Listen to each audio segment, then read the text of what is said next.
Hare Krishna to everyone, hope you are doing very very good. So आज हम करने वाले हैं ये बहुत ही मिनिमल से प्यारे से acrylic extensions.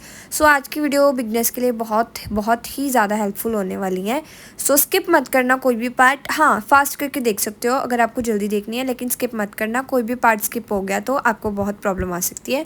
So let's start. So start करेंगे हम नेल प्रेप के साथ, जो कि हमारा मेन स्टेप होता है, बहुत ही प्राइमरी स्टेप। वो होता है कि हमें क्यूटिकल्स को पुश बैक करना होता है। सो हमारा जो क्यूटिकल पुशर आता है वो कॉस्ट करता है 100 to 200 के बीच में, बेसिक या प्रोफेशनल कोई सा भी। सो ये हमें लेना है एंड इसके साथ हमें जो हमारी लाइन है क्यूटिकल वाली उसको हमें पुश बैक करना है और हमें एक एरिया सा मिल जाता है, उसको हमें जस्ट पुश इट बैक करना है। नेक्स्ट स्टेप में हमें अपना लेना है क्यूटिकल कटर एंड आप देख रहे हो शार्प वाला ही ले लेना, जो प्रोफेशनल वाला होता है 500 to 600 में आपको मिल जाएगा। एंड जो हमारी ये लाइन होती है ये वाली, देखो इसको हमें जस्ट कट करना है बिल्कुल हल्का हल्का सा। लाइक हमें ज़्यादा प्रेशर के साथ इसको नहीं होल्ड करना क्यूटिकल पुशर को, बिकॉज ये बहुत ज़्यादा शार्प होता है। तो आपको जस्ट इसको हल्का हल्का टैप करना है एंड देखो आपका बहुत ही आराम से ट्राई करना कि जब भी आप क्यूटिकल्स कट करो सबसे पहले आप अपने हैंड्स पे ही करके देखो। मैं आपको पहले थोड़े थोड़े करके दिखा रही हूँ ताकि आपको पता चल जाए कि क्यूटिकल पुशर को क्यूटिकल कटर को होल्ड कैसे करना है एंड आपको कैसे क्यूटिकल्स कट करने हैं। देखो अपने पे करोगे तो आपको एक तो होल्डिंग का पता चल जाएगा, स्पीड का पता चल जाएगा एंड आपको कैसे करना है सब आपको पता चल जाएगा। अगर आप स्किन भी कट करोगे तो आपको पेन होगी एंड यू नो इट कि कहाँ पे आपको काटना है कहाँ पे नहीं काटने। सो ट्राई करना कि आप अपने पे काटो and this is about the cuticle cutting. So ऐसे करके आपका एक लाइन से निकल जाएगी और ये डेड लाइन होती है, इसमें आपको पेन नहीं होती। सो ऐसे करके आपको अपनी क्यूटिकल्स को कट करना है। देखो कुछ बच्चों को ये होता है कि ma'am Russian manicure. So Russian manicure is not like वो हम इंडियन स्किन पे नहीं अवेलेबल कि हम नहीं कर सकते। ठीक है, इंडियन स्किन और रशियन स्किन में बहुत ज़्यादा डिफरेंस है। तो आप अगर अच्छे से क्यूटिकल कट करना सीख जाते हो तो उससे भी आपकी बहुत ज़्यादा फिनिशिंग आ जाती है एक्सटेंशंस में। उसके बाद नेक्स्ट स्टेप में हम करेंगे अपने नेल्स को हल्का हल्का सा बफ ड्रिल के साथ। सो इसमें जो मैंने आगे नेल बिट लगाई है वो थोड़ी सी मैंने सॉफ्ट वाली लगाई है। लाइक ये बिट्स मैं आपको बिट्स के ऊपर अलग से वीडियो बनाऊंगी। एंड उसके साथ मैंने पहले अपने नेल्स का मॉइस्चर को रिमूव करा है। इन द सेकेंड स्टेप मैंने फाइलर के साथ भी अपने नेल्स को मॉइस्चर को रिमूव करा है। आप चाहो तो ड्रिल के साथ ही कर सकते हो पूरा, या फिर आप फाइलर के साथ भी कर सकते हो, that is up to you. And उसके बाद मैंने डस्ट ऑफ करने के बाद एक बार ग्रीन वाला जो हमारा सॉफ्ट वाला फाइलर होता है उसके साथ भी हल्का हल्का अपने नेल्स को बफ करा है ताकि अच्छे से मॉइस्चर जो है वो रिमूव हो जाए। बिकॉज हमने जो टिप्स ज्वाइन करनी है वो हमने करनी है 401 ग्लू के साथ। तो अगर थोड़ा बहुत मॉइस्चर भी होगा तो वो टिप्स जो हैं वो नहीं स्टे करती अच्छे से। सो इसलिए आपको रिमूव करना मॉइस्चर को। उसके बाद जो हम परमानेंट एक्सटेंशंस में टिप यूज़ करते हैं वो होती है हमारी डी लॉक या सी लॉक टिप्स। सो ये होती है कुछ इस टाइप के टिप्स। सो परमानेंट के लिए वैसे यही टिप्स होती हैं। देखो ये कुछ ऐसी टाइप्स की होती हैं, लाइक आगे से कर्व होती हैं एंड ये हमें जस्ट एंडिंग पे लगानी होती है नेल की, मतलब कि जहाँ पे नेल एंड करता है लाइक दिस। एंड आपको जैसे ये जो नंबर था ये 6 नंबर था, तो मैंने रख के इसे चेक करा एंड दोनों साइड से देखा कि लाइक कहीं से एक्स्ट्रा तो नहीं टिप, लाइक बाहर तो नहीं आ रही या छोटी तो नहीं टिप। तो आपको बिल्कुल एग्जैक्ट साइज़ की टिप सिलेक्ट करनी है एंड अपने नेल्स के ऊपर ज्वाइन करना है। सबसे पहले आपको अपने जो भी आपकी नेल्स की टिप्स होंगी उसको आपको निकाल के रख लेना है ताकि आप कंफ्यूज ना हो। And with the help of 401 आपको जस्ट एंडिंग पे लगाना है and after it you have to join it like this. आपको जस्ट हल्का सा होल्ड करना है एंड कोई भी बबल क्रिएट नहीं होना चाहिए, जस्ट मिनिमल साइज़ में आपको देखो ऐसे करके आपको स्टिक कर देना। उसके बाद कोई सा भी टूल के साथ आप साइड से ग्लू भी रिमूव कर देना एंड ऐसे करके हमें अपने सभी नेल्स पे अपनी जो टिप्स है उनको ज्वाइन करना है। After the nail prep this is our step and ऐसे करके हमें अपने सभी नेल टिप्स को ज्वाइन करना है लाइक दिस।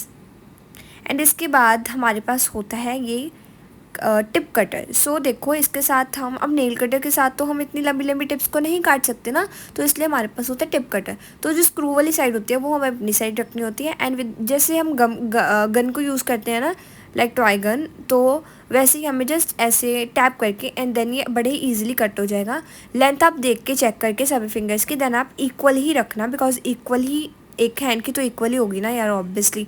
तो उसके बाद हम करेंगे जहाँ पे हमने जो अपनी टिप ज्वाइन करी थी स्टार्टिंग लाइन, उसको हमें ब्लेंड करना है। तो मैं तो ड्रिल के साथ ही करूँगी यार। देखो अभी इंस्टा पे बहुत लाइक नेगेटिव मतलब इन्फॉर्मेशन प्रोवाइड कर रहे हैं लोग कि ड्रिल इज़ नॉट इम्पॉर्टेंट। तो नहीं भाई, ड्रिल बहुत इंपॉर्टेंट है। बिगनर हो तब भी ड्रिल को इम्पोर्टेंस दो, बिकॉज अगर आप आज ड्रिल को इम्पोर्टेंस नहीं दोगे, कल को आपको नेल इंडस्ट्री इंपॉर्टेंस नहीं देगी। ड्रिल बहुत ही इंपॉर्टेंट है, बिकॉज ड्रिल के बिना हमारा काम मतलब हो तो जाएगा ही यार ऑब्वियसली, लेकिन आपके एफर्ट्स, आपका टाइम, आपका सब कुछ डबल डबल लगेगा। देखो ड्रिल के साथ हमारी जो फाइलिंग है, ठीक है, टिप फाइलिंग है, हमारी नेल्स की ब्लेंडिंग है, सब कुछ हम बहुत इजीली कर सकते हैं। लेकिन अब मैं आपको ये बोलूँ कि आप बिल्कुल स्टार्टिंग 600 रुपये वाली ड्रिल ले लो एंड उसके साथ आप बिगनर हो तो उसके साथ आप प्रैक्टिस करो, तो देखो इसका तो कोई लॉजिक ही नहीं है। देखो बात का, अगर आप 600 रुपये वाली ड्रिल ले रहे हो एंड बाय टचवुड आपके पास बहुत सारे क्लाइंट्स आएंगे दिन में, है ना, तो रिमूवल वाले भी आ रहे हैं, एक्सटेंशंस वाले भी आ रहे हैं, तो आई डोंट नो वाई मतलब पीपल गलत नॉलेज दे रहे हैं यहाँ पे कि आप फिर कैसे कर पाओगे यार। आप एक से ज़्यादा क्लाइंट उस 600 वाली ड्रिल के साथ निकाल ही नहीं पाओगे। ज़्यादा महंगी मत लो, ये नहीं हम बोल रहे कि 15,000 20,000 वाली लो, लेकिन 5-6 थाउजेंड वाली तो लो ही यार, तभी आप काम कर पाओगे अच्छे से। एंड ऐसे आपको अपनी जो लाइन है उसे ब्लेंड करना है अच्छे से। देखो ऐसे मर्ज कर देना उसको ड्रिल के साथ, ड्रिल के साथ बहुत अच्छे से हो जाएगा यार। एंड ऐसे करके मैंने अपनी सभी टिप्स को जो है वो अच्छे से ब्लेंड कर लिया था एंड टिप को भी कर लिया था। ये ना साइड से यार मेरी स्क्रीन थोड़ी ऐसी हो गई है, लाइक कट लग गया था, लेकिन क्यूटिकल के साथ नहीं लगा, पहले से ही था। तो मैं आपको दिखा दूँ, आप ये मत बोलना कि क्यूटिकल के साथ लगा है, स्टार्टिंग से ही था ये, जब हमने वीडियो स्टार्ट करी थी तभी से ही, लेकिन ये थोड़ा व्यू ख़राब कर रहा था मेरे नेल्स का, चलो कोई नहीं।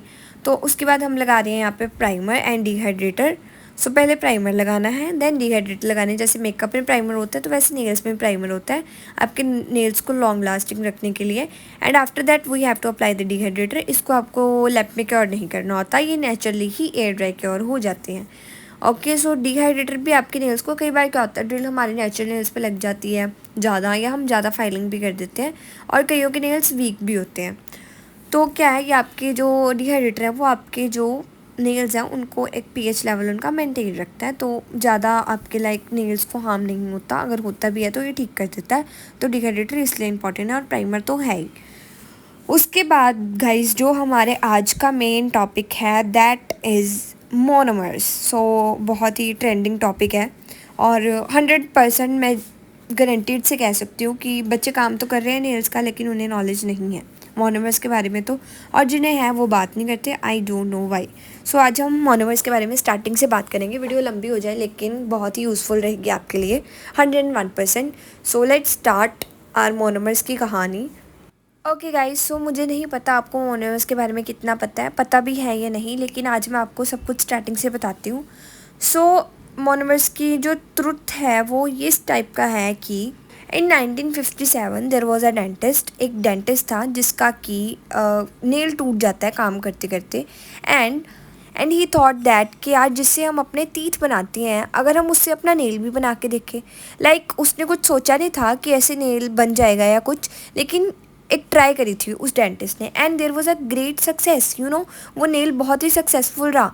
तो सो इन 1957 उस डेंटिस्ट ने अपने भाई के साथ मिलके कंपनी लॉन्च करी थी, ठीक है, and it was a great success. Like वो कंपनी बहुत ही ज़्यादा चली, विच इज़ अ नेल्स वाली ही फील्ड तब से स्टार्ट हुई थी, एक्रेलिक सिस्टम की बेसिकली मैं आपको बता रही हूँ।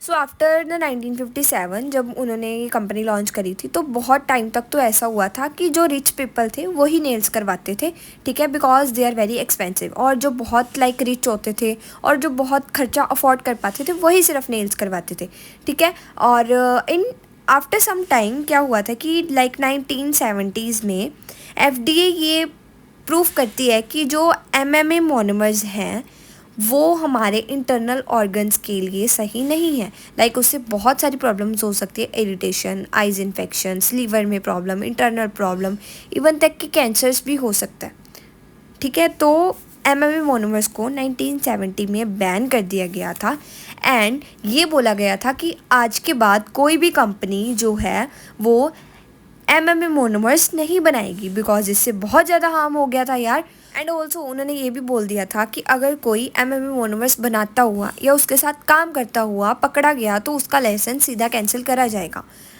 तो उसके बाद एमएमए मोनोमर्स तो हो गए बैन, तो उसके बाद ईएमए मोनोमर्स को लॉन्च करा गया एंड उसके साथ ही काम कर सकते थे जिन्होंने भी नेल्स का काम करना था, करवाना था, या जो भी है। तो अब इंडिया की अगर हम बात करें, अभी भी अगर हम बात करें फॉर अब्रॉड की, तो वहाँ पे एमएमए मोनोमर्स बैन ही हैं। बाहर कोई भी एमएमए मोनोमर्स के साथ काम नहीं कर सकता। अब मेरे को एक बात बताओ यार, एक्रेलिक्स नेल्स जो थे वो इतनी लग्जरी सर्विस थी, तो कैसे कोई काम कर सकता है? लाइक कैसे हमारी जो एक्रेलिक्स हैं वो 2-2, 3-3, 5-5 की बॉटल्स मिल रही हैं यार। एक अब्रॉड में तो नहीं मिलता, लंदन, ऑस्ट्रेलिया, कनाडा, वहाँ पे तो मोनोमर्स इतने सस्ते नहीं हैं। तो यहीं से ही आप समझ जाओ। देखो स्टार्टिंग में किसी को नहीं पता होता, मुझे भी नहीं पता था जब मैंने स्टार्टिंग में स्टार्ट करा था, लेकिन एक टाइम आने के बाद मुझे भी ये चीज़ पता चल गई। लाइक मैंने ये खुद पे भी देखा है कि जो हम नॉर्मल मोनोमर्स यूज़ करते हैं वो कहीं ना कहीं हार्म करते हैं।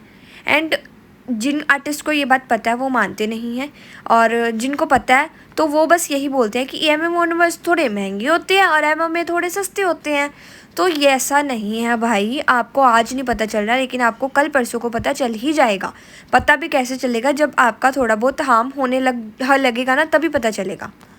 हेल्थ के साथ तो हम अपना नहीं कर सकते ना यार। तो क्या है कि अब स्टूडेंट्स बोलते हैं मैम एमएमए मोनोमर्स तो सस्ते हैं, ईएमए मोनोमर्स तो बहुत ही ज़्यादा महंगे हैं। तो देखो ईएमए जो मोनोमर्स हैं उसमें हमारे पास सिर्फ एक ही इंडिया में है, वो है कि ग्लैम का जो मोनोमर है वो 2200 रुपये का है।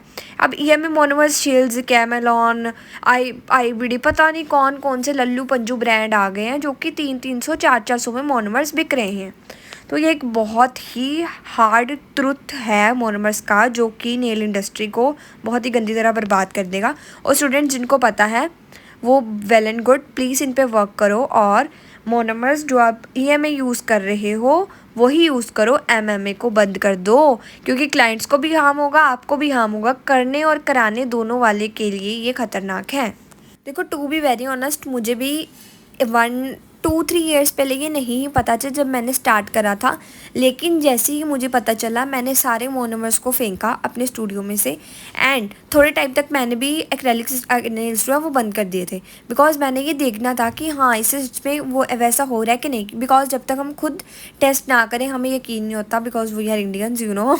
तो मेरे को भी था कि यार ग्लैम का इतना महंगा है मोनोमर। देखो ग्लैम का जो मोनोमर है, अभी मैं जो नेल्स कर रही हूँ वो भी मैं ग्लैम के साथ ही कर रही हूँ। ऐसा नहीं है कि आप पाउडर दूसरा वाला कर रहे हो यूज़, मोनोमर दूसरा वाला नहीं, आपको सेम ब्रांडिंग। देखो अगर किसी ब्रांड ने लॉन्च करे हैं तो किसी रीज़न को ही करे होंगे ना। और अगर आप अमेज़ोन से करोगे तो थोड़ी ज़्यादा शिपिंग पड़ेगी। इनका जो पेज है आप उनसे ही ऑर्डर कर सकते हो। और जो इंस्टा पे बोलते हैं कुछ आर्टिस्ट कि नेल आर्टिस्ट महंगे प्रोडक्ट्स इसलिए लेने को बोलते हैं ताकि वो अपने एकेडमी में से सेल कर पाएँ, तो ऐसा कुछ भी नहीं है। हम खुद अपने ब्रांड का नहीं सेल करते, हम तो खुद लेते हैं यार बदल बदल के। तो यहाँ पे देखो मैंने जो है ये आज एक्रेलिक्स करे थे, ये भी मैंने ग्लैम के साथ ही करे हैं। एंड जब आप ग्लैम के साथ करोगे तब आपको डिफरेंस खुद ही पता चल जाएगा यार, किसी की बात सुनने का आपको वही नहीं है। लेकिन अगर आप सर्च करोगे, कहीं से भी सर्च कर लो, ठीक है, आपको पता चल जाएगा ईएमए और एमएमए का डिफरेंस। अगर आपको नहीं पता था तो अब पता चल गया, मैंने बता दिया है। सो प्लीज़ इस पर वर्क करो एंड बंद कर दो एमएमए मोनोमर्स का यूज़ करना। इंडिया की मेन थिंग ये है कि इंडिया में कोई भी लाइसेंस सिस्टम नहीं है, तो इसलिए लोगों को कोई भी फ़र्क नहीं पड़ता। जैसे जिसको जो सही लगता है वो कर रहा है। लेकिन अगर आपको नॉलेज होगी खुद को प्रॉपर, तभी आप आगे दे पाओगे। ठीक है, इंडिया में एजुकेटर्स बहुत है लेकिन उन्हें खुद भी नहीं पता, क्योंकि मेरे कोर्स में भी ये नहीं था। मैंने जहाँ से भी नेल्स की मास्टर क्लास ली या कोई सा भी मैंने ट्राई करना कि मैं यहाँ से सीखूँगी, तो उन्होंने पहले ही बोल दिया कि उनको पता ही नहीं था बेसिकली, तो वो सिखाते क्या। तो इसलिए पहले आप खुद सीख लो देन आप सिखाना।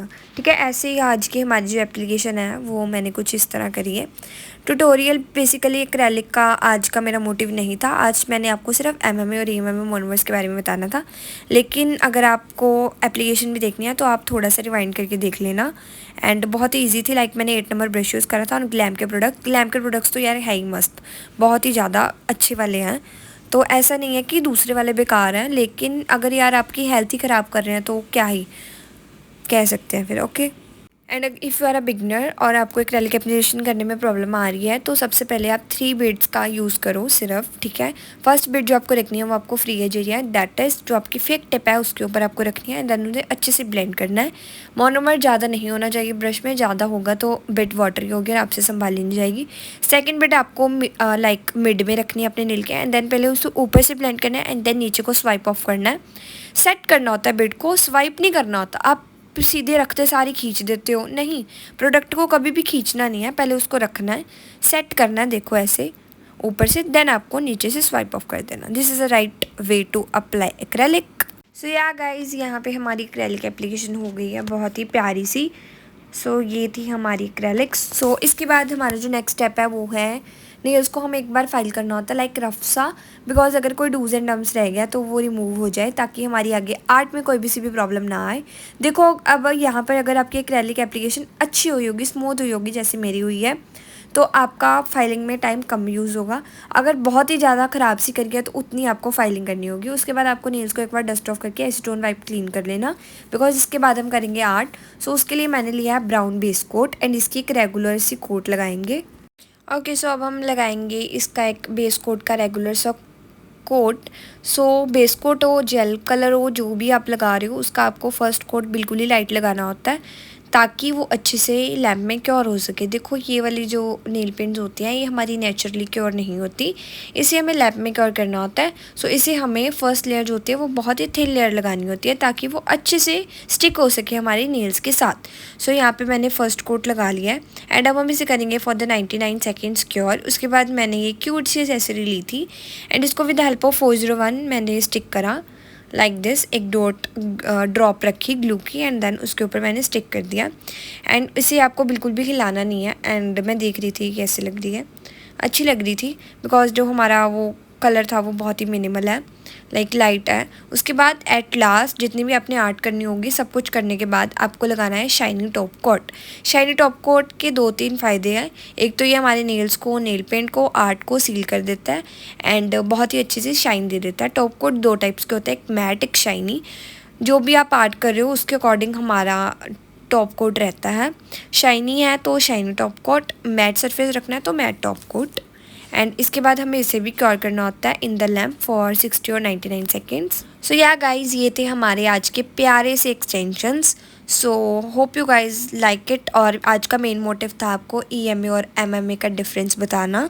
सो आई होप आपको सब कुछ समझ आ गया। अगर नहीं आया तो कोई क्वेश्चन है तो कमेंट सेक्शन में पूछ लेना, I try to reply everyone. और इंस्टा पे DM कर सकते हो for the registered courses and for the services also. Okay guys, see you in the next video. Radhe Radhe.